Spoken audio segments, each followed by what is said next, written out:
He thought a two-line email could humiliate me in front of the whole company. He had no idea the woman he had just insulted had quietly owned more than half of the business for years. He sent the email on a Friday afternoon, right when the whole plant was beginning to slow down for the weekend. But the humiliation did not slow down with it. I had not even opened my inbox before someone from the assembly floor came toward me with the tense expression of a person who had just seen a wreck happen in real time. 19 years of my life had been compressed into 2 cold sentences, then copied to 16 other people as though I were just an item to be moved from one staffing chart to another. My name is Elaine Donovan. I was 54 years old that year, and I had spent nearly 2 decades at Hawthorne Ag and Equipment Corp. I had stood on the line, tightened bolts on combine headers, tested hydraulic systems, and learned to hear in the sound of a machine whether it was steady or hiding a failure that could take down an entire shift. I had not been lifted by family ties. No one rolled out a carpet for me. I did not enter the company carrying the name of the founding family. I climbed through long shifts, output numbers, and nights when my clothes smelled so strongly of hydraulic oil that I carried the metal scent home on my hands. Yet that afternoon, Blake Hawthorne, the nephew of the woman sitting at the top of the company, decided he could turn me from director of operations into a floor shift coordinator with one email.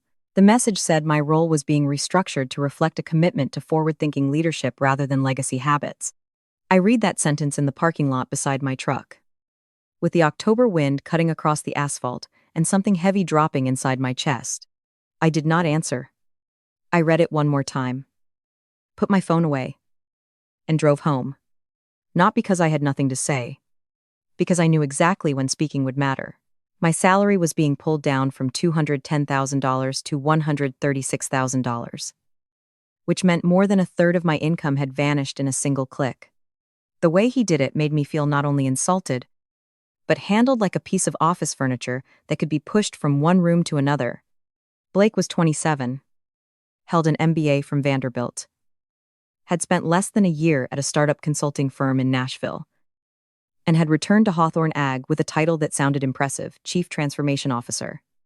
That title had never been ratified by the board. Margaret Hawthorne, his aunt, had created it by executive memo and handed it to him like someone giving car keys to a child who had just learned to drive. 3 directors had objected. She overrode them. Blake had never stood beside a line when hydraulic pressure climbed wrong. He had never had to decide whether to stop production to prevent millions of dollars in equipment damage. He had never looked into the faces of workers who knew that if the line failed, their overtime money failed with it. I entered the company at 35. In my first 6 months, I learned every station in Bay 1. 2 years later, I became a floor supervisor. 6 years later, I became plant manager. 8 years before that email, I became director of operations. Every rung I climbed had fingerprints, sweat, and production results attached to it. Blake called all of that legacy habits. The phrase might have made me laugh if it had not been so ignorant. But what he did not know was that while I had spent those years quietly doing the work, I had also been doing something else. I was not only helping the company run, I was slowly buying the company itself. That part of the story began with Nathan Hartley. He did not carry the Hawthorne name, but he had built the company with Robert Hawthorne back in the late 1980s. By the time I arrived, Robert had been gone for several years, and Nathan was already in his 70s. But he still walked the floor every Thursday morning. He did not walk it for show.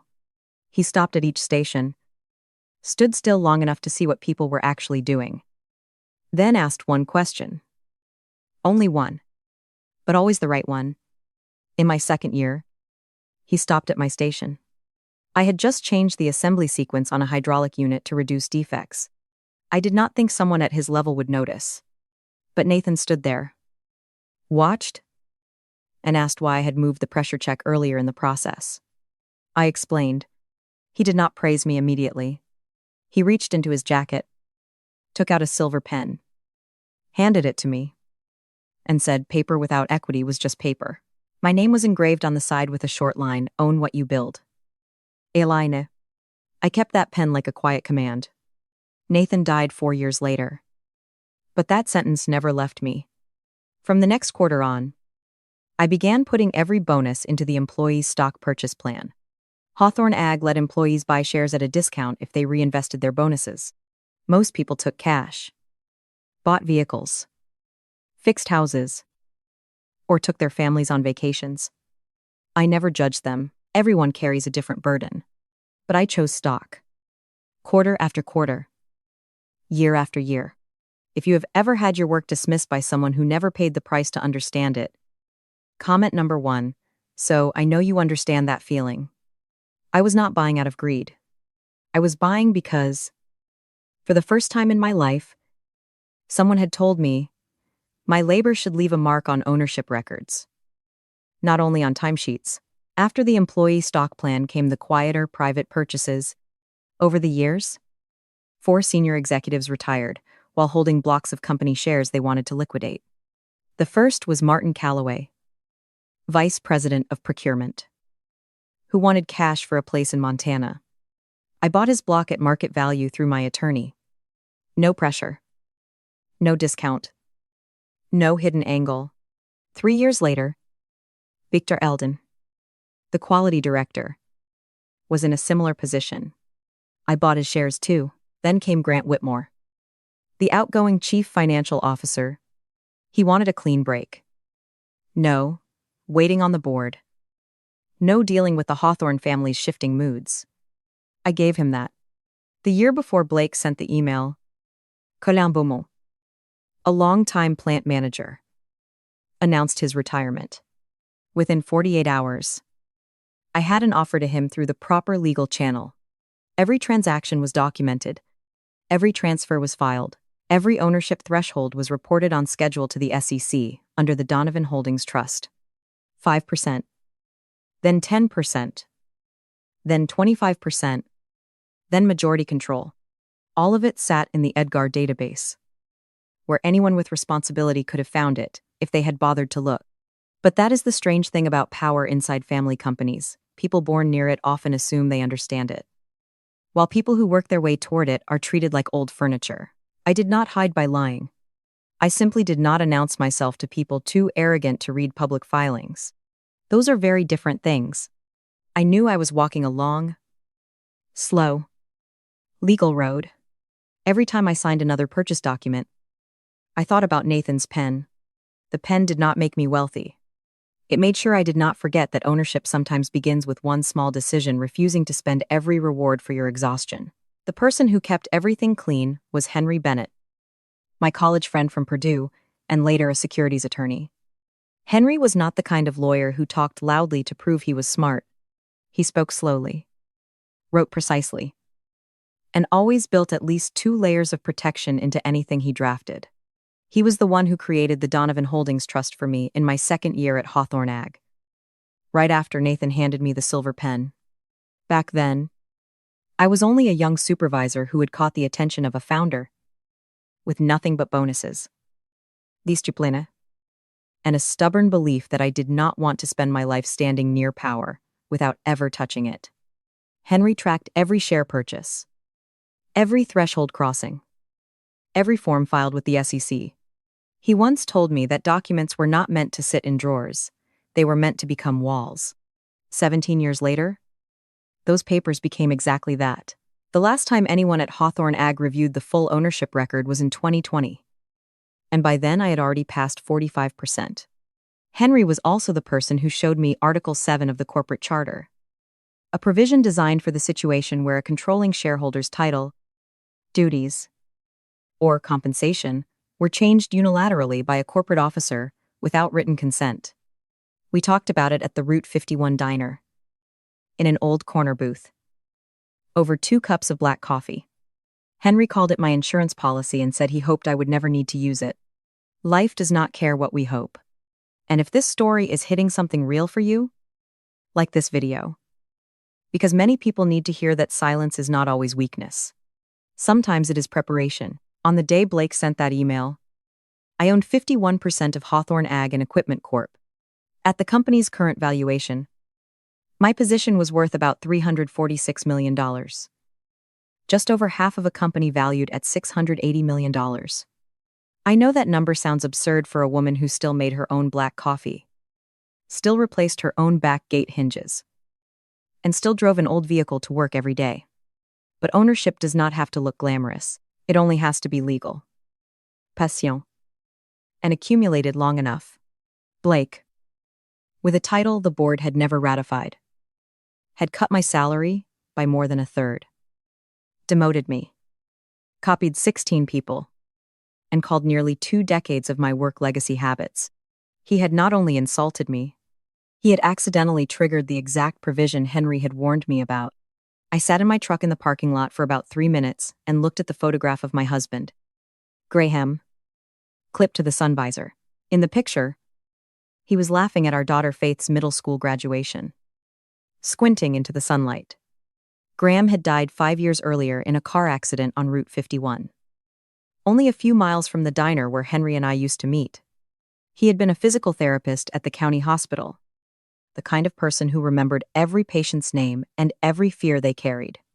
The week he died, I was at the plant for 72 straight hours managing a catastrophic hydraulic line failure in Bay 3. If the system had fully failed, the damage could have reached $11 million and cost us 3 months of production. I missed Graham's last 2 days. My son, Daniel, was 17 then. Faith was 12. I still do not have a clean answer for either of them. But I knew one thing after every loss. I held tighter to building something that could not be erased by an arrogant child with an email. I called Henry as soon as I left the parking lot. He answered on the first ring, as though he had been expecting the call for years. I read him the 2 sentences from the email, exactly as written. He stayed silent for a few seconds, not because he failed to understand, but because he was putting the legal consequences into their proper boxes. Then he asked about the private equity deal. Margaret Hawthorne was trying to sell a large block of shares to an outside fund. If that transaction closed, the ownership structure would shift, and my position could potentially be diluted below control. They had 72 hours before the closing deadline. When Henry mentioned it, I understood that Blake's email was not only personal stupidity, it sat next to a much larger power move. I did not know how much Margaret had told him, but I knew Blake was arrogant enough to think demoting me would clear the path for the next chapter. As he liked to call it, Henry told me he was already drafting the Article 7 filing. That evening, shortly after 6:30, he sent the final version. The filing stated emergency shareholder action on behalf of the Donovan Holdings Trust, beneficial owner of 51% of issued shares. Once activated, it triggered 2 things.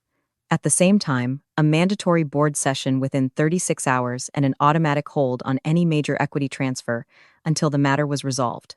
That froze Margaret's private equity deal before her lawyers had time to search for a workaround. I did not sleep that night because I felt relieved. I slept because I was tired. Some battles begin with shouting. This one began with a humiliating email and would end, I knew, with the signatures of people who had never imagined me sitting at the head of the table. Henry's filing reached Corporate Secretary Sarah Miller's inbox on Friday evening. Sarah had held that job for nearly a decade, and she was the kind of person who read every line carefully, because she understood that one wrong comma could detonate an entire boardroom. She opened the document while eating a late dinner at her desk, read the first paragraph, then read it again. Then, she called Clark Redmond, the company's general counsel. Clark was at his son's soccer game and did not answer immediately. When he heard her voicemail on the way to his car, he called back at once. Sarah told him the Donovan Holdings Trust claimed 51% ownership, with Elaine Donovan as the beneficial owner. I can imagine the silence that followed. Clark had been general counsel at Hawthorne Ag for 8 years. But like many people in the company, he had assumed the Hawthorne family still held natural control because their name was on the door. That night, Clark went home, sat at his computer, opened the SEC database, and searched for the Donovan Holdings Trust. The filings loaded one by one. Transfers from Martin Calloway, Victor Eldon, Grant Whitmore, and Colin Beaumont. Quarterly purchases through the employee plan. Ownership thresholds reported on time. Nothing late. Nothing missing. Nothing blurred. 49 pages. Plus appendices. Clark printed all of it, He later told me his hands started shaking halfway through. Not because anything was wrong with the record, but because the record was too complete. If you want to hear more stories about people being underestimated while quietly claiming their rights, subscribe to the channel now. Clark did not need anyone to persuade him anymore. The documents spoke for themselves. And in corporate life, there is no colder voice than valid paperwork filed on time for 17 straight years. Clark called Margaret Hawthorne very late that night. She answered in the careful voice of someone who knows the company. Lawyer does not call at that hour to make small talk. Clark told her she needed to be at headquarters first thing in the morning because her nephew had signed something he had no authority to sign. Margaret did not understand right away. I know she could not have understood right away. Because in her mind, Blake was the succession project, the family bloodline, the fresh degree, the chance to cover an old company in a more modern vocabulary. But Clark did not speak in emotion. He spoke in filings. Elaine Donovan owned 51% of the company. It was all in the SEC records from her second year at Hawthorne Ag onward.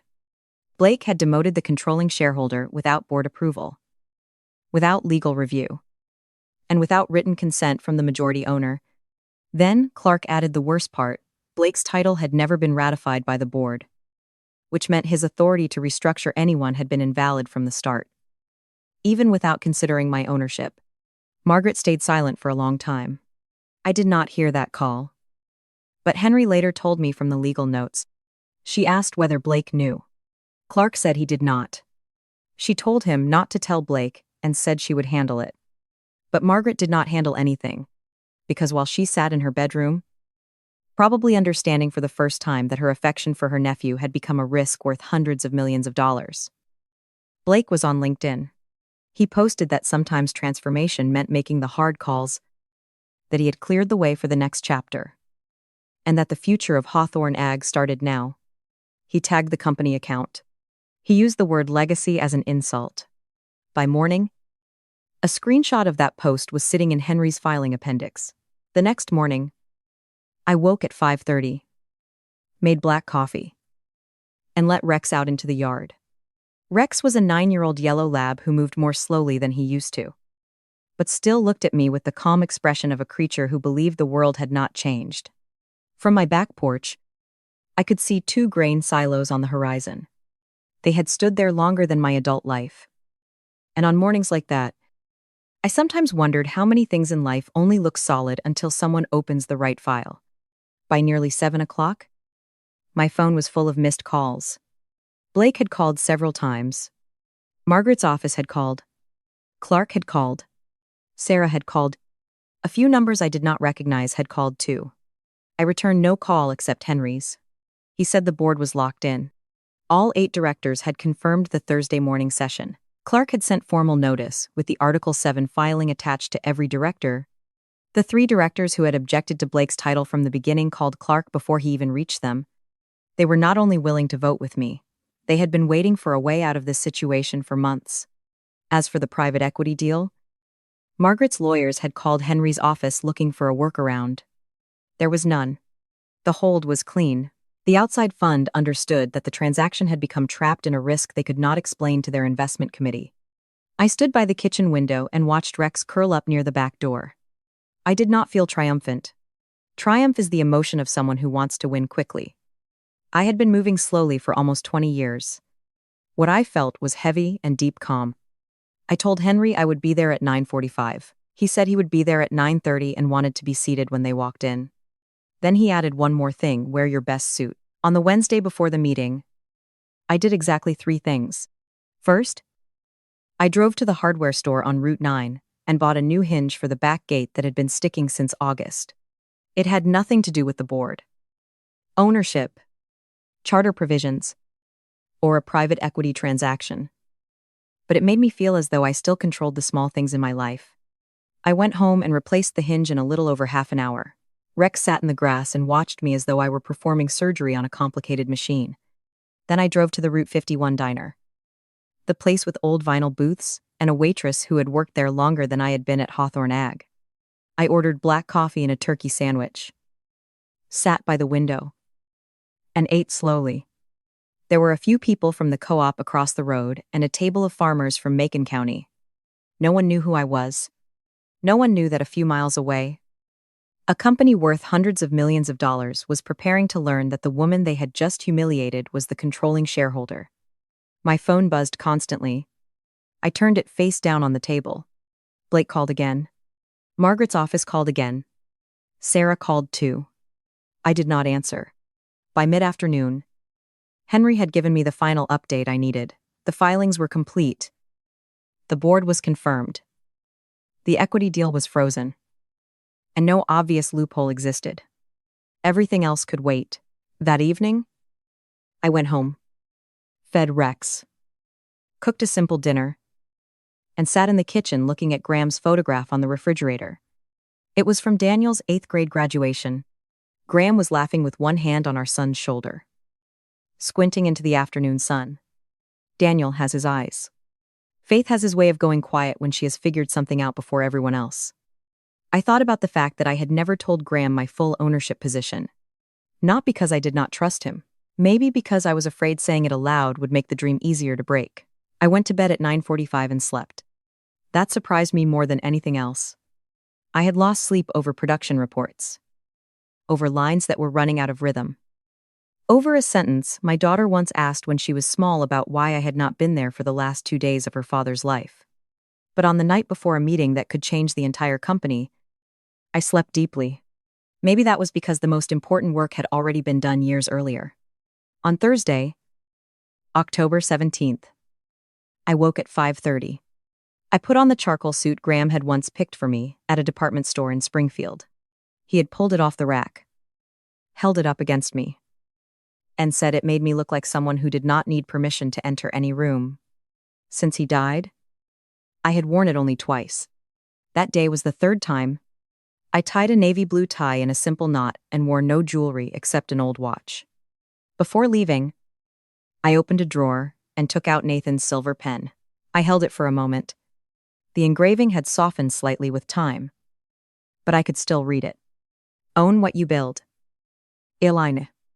I slipped it into the inside pocket of my jacket. The drive to headquarters took less than half an hour. When I arrived, Roy Langley, the security guard at the front desk, stood faster than usual. He knew something was happening. The whole building knew something was happening. News inside companies never travels through organizational charts, it travels through eyes. Silence. And the way people suddenly stop talking when you pass. I greeted Roy the way I always did. He nodded and wished me luck. I did not know how much he knew, but I heard in his voice that he wanted me to win.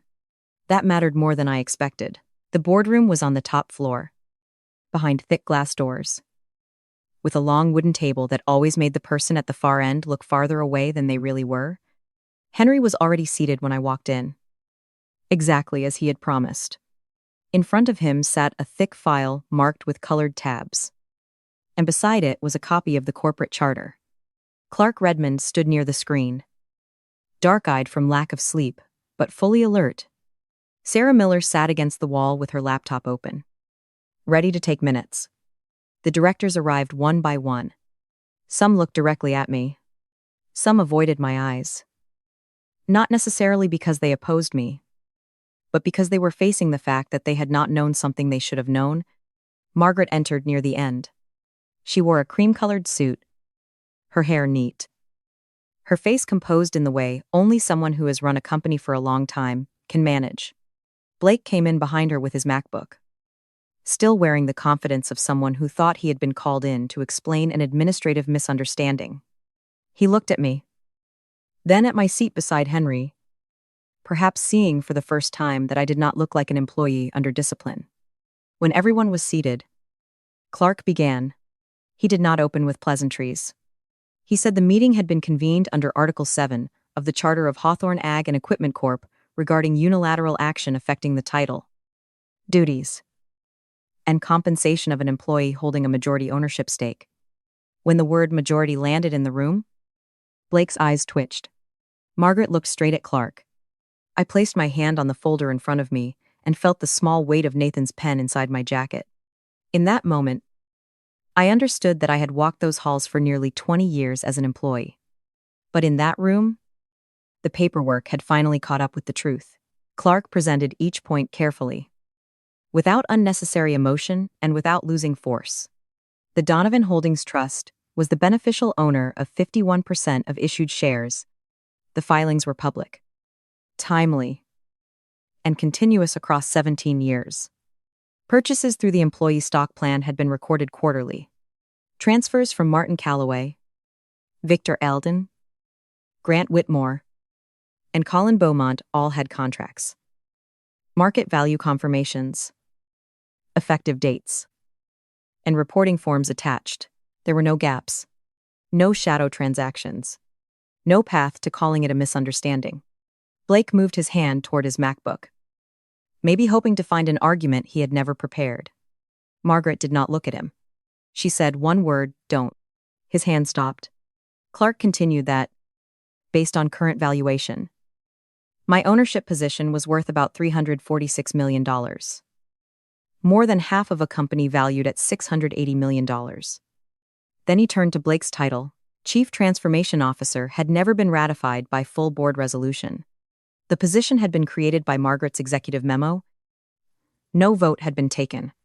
3 directors had objected in writing and had been overruled. Therefore, at the moment Blake signed the email demoting me, he had no valid authority to restructure the compensation or duties of any employee. That legal point stood independently from my ownership. Blake looked at me. For the first time since I had known him, his face stopped performing. He said the filings could not be right. Henry answered that 17 years of documentation said otherwise, along with 49 pages of records and 11 pages of appendices, including Blake's late-night LinkedIn post, submitted as evidence of intent. I did not need to say anything. Every sentence that needed to be spoken was already on paper. When Clark called the vote, the room became so quiet I could hear the air system in the ceiling. The proposal had 3 parts reverse, all restructuring actions related to me. Remove Blake Hawthorne from the position of Chief Transformation Officer effective immediately, and appoint Elaine Donovan as CEO during a 30-day transition review. The 3 directors who had opposed Blake from the beginning voted first. Fast and clear. They did not need to examine another page. They had already seen enough months of proof that his appointment had been a mistake. The others followed one by one. Each yes landed like a locking pin sliding into place. When Clark reached Margaret, the room went completely still. She looked at Blake for a long time. It was not anger. I had seen anger in boardrooms before. It is sharp and hot. Margaret's look was older and heavier. To the look of someone staring at a person she loves while finally admitting that love has blinded her. She had built the company with Robert for more than 2 decades, then kept it standing after he died. She knew the company was not a toy for a nephew to use as his personal stage. Finally, she looked at me and said yes. 8-0. Unanimous. I did not take a deep victory breath. I did not smile. I did not give myself too large a moment. Part of me was thinking about the years I had spent on the floor. About the people working below us, who did not know that ownership had just shifted in a way they would hear only through rumor. I felt lighter. But I also felt sad. Not because of Blake. Because the company had been forced to go this far just to remember something very simple. The people who create value deserve respect, before the people who talk about the future are handed power. Blake stood slowly after the result was announced. He looked around the room as though waiting for someone to laugh and tell him the whole thing had been staged to teach him a lesson. No one laughed. No one stepped forward. No one saved him from his own signature. Then he looked at me, his face reddening with something between anger and panic. He said that on Friday I had just sat there and never even answered the email. I looked at him and said that was correct. I had not answered. He had wanted me to defend myself in front of the 16 people he had copied. He had wanted me to step into a fight where he thought he had chosen the field, the rules, and the audience. But I did not owe him an immediate reaction. I owed myself a lawful ending. Security came in right after that. Roy Langley was not part of the escort team. But I thought of him at the front desk and wondered how quickly the news would reach the lower floors. Blake gathered his laptop. But Clark instructed him to leave company equipment for review. He opened his mouth as if to object, then looked at Margaret. She said nothing. That was probably when he understood that every family connection in that room had been overtaken by legal documentation. Blake Hawthorne left the boardroom and left Hawthorne Ag and Equipment Corp. For the last time. The door closed. For a few seconds, no one spoke. I heard a chair move, papers being gathered, and Sarah typing the final line into the minutes. 2 hours later, I was formally CEO. There was no applause, no emotional speech. Clark walked me to his office to complete the transition documents. Sarah brought in 2 tabbed sets. Clark signed where he needed to sign. I signed where I needed to sign. It took less than an hour. Everything was so dry it almost felt funny. Considering how often a life can change direction through very ordinary signatures, before I left Clark's office, he looked across the desk and told me he had been general counsel for 8 years, but had never personally pulled the full ownership filings. He had assumed someone else had checked. No one had. He was not saying it to excuse himself.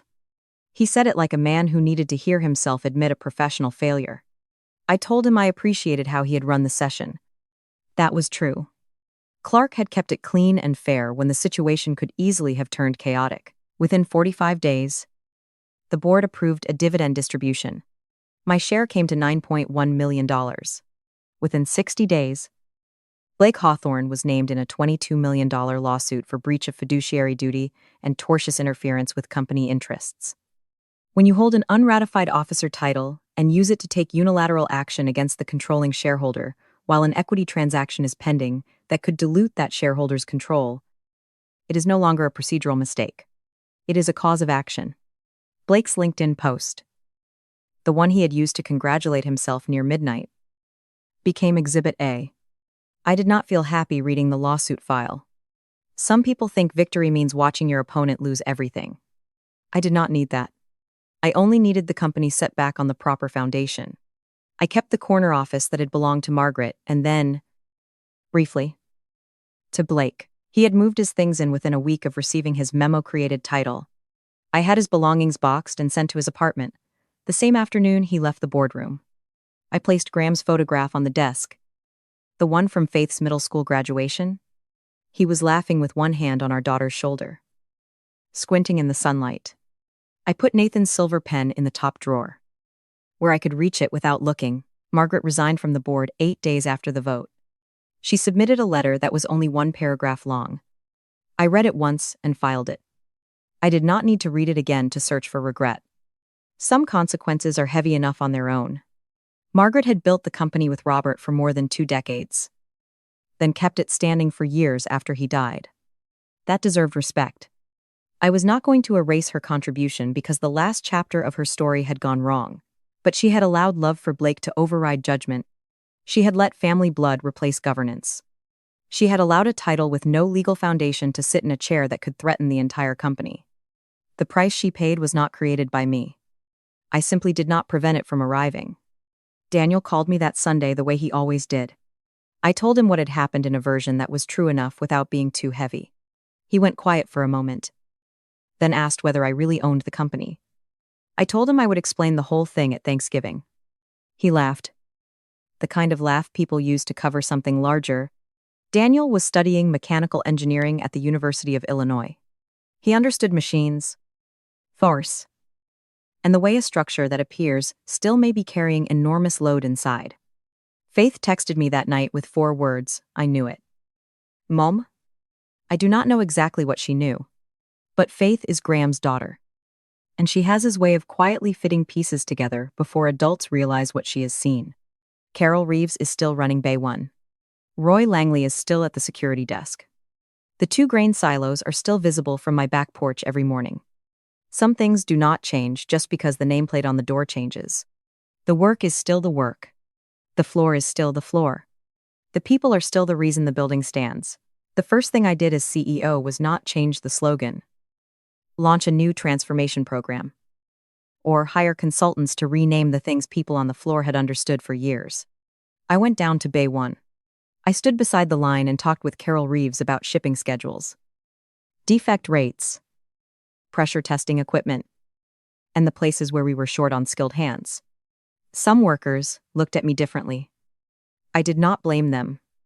The day before, they thought I was the director of operations who had been demoted.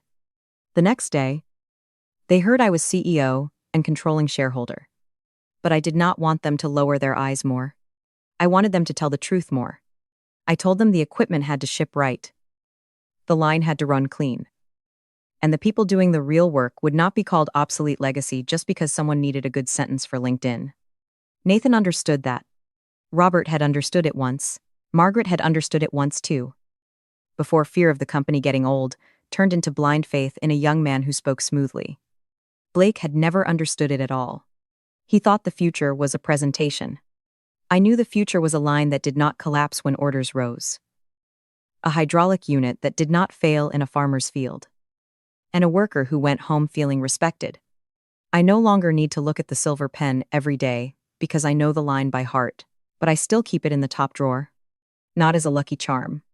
As evidence, some advice is so correct that it takes almost 20 years for its full power to appear. When someone calls you a legacy habit, they may only be admitting they do not have the patience to understand value built over time. If you have ever had someone half your age look at 2 decades of your work and call it dead weight, you know exactly where that Friday afternoon landed inside me. If you have ever been the person in the room who knows more than the people speaking the loudest, but still gets pushed aside because you do not have the right last name, the right school, the right look, or the right polished vocabulary, you know why I did not answer Blake's email? I was not silent because I was afraid. I was silent because the time to speak had not arrived. Friday was the day he thought he had lowered me. The following Thursday was the day the room had enough documentation to understand who actually had authority. 19 years taught me something no MBA program can package into a slide. Deck loyalty without ownership is only habit. Labor without protection is something other people can reprice whenever they want. And if you are building something worth keeping, find a way for your work to stand in documents, contracts, filings, and law. That does not mean everyone must buy the company they work for. Not everyone has that chance. But everyone can learn the rules around them better than the people who assume they were born to win. Record everything. Read what others ignore. Do not confuse noise with power. The quiet builder is often treated like the foundation, until the entire room realizes the foundation is what has been holding everything upright. Thank you to everyone who watched until the end of this video. If this story made you think about your own value, leave a like. Subscribe to the channel. And remember that sometimes the biggest win does not come from speaking first, but from preparing longer than every person who underestimated you